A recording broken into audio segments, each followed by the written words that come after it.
Hi guys, this is Jackie from the Builderall team. In this session, we are going to look at the live and demand room, but I'm going to break it up into 4 sessions so that I could go into detail with each and every single settings inside of the room. And then afterwards, we will have one video where we're putting all these parts together so that it makes better sense. So what you need to do is go to Apps, go to the left by Builder, go down until you get the Webinar Builder. It's going to open up this page. Go down to the plus sign and click on Live On Demand Room. Click Next. So in this 4 sessions, we're just going to call it Webinar Training. Obviously, this is the name of your webinar. That's detail that's going to be in there. So make it count. Right, here we are.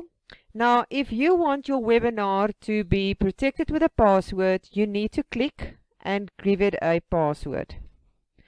Translation is very cool. If you are from another country and English is not the language that you are going to have your webinar, it might be in another country with a different kind of language, you can create your own.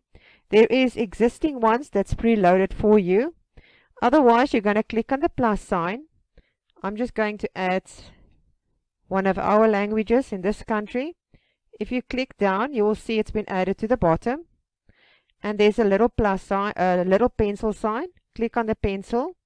And now you would see it says right to left. Which way is your language written? Is it written from the right to the left, or do you read from the left to the right? So I'm just going to do that. Now with send you have to translate into your language. So I'm just going to write stuur.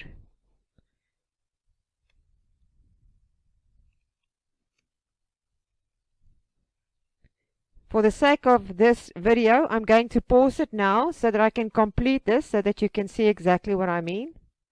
Alright, so what I've done here is I have added all the translations from English to Afrikaans, and I'm going to click Save Translation. So in the future, when we are going to add all of these things together, we're going to use this as an example so that you can see how it works. I will see you in the next video. Bye.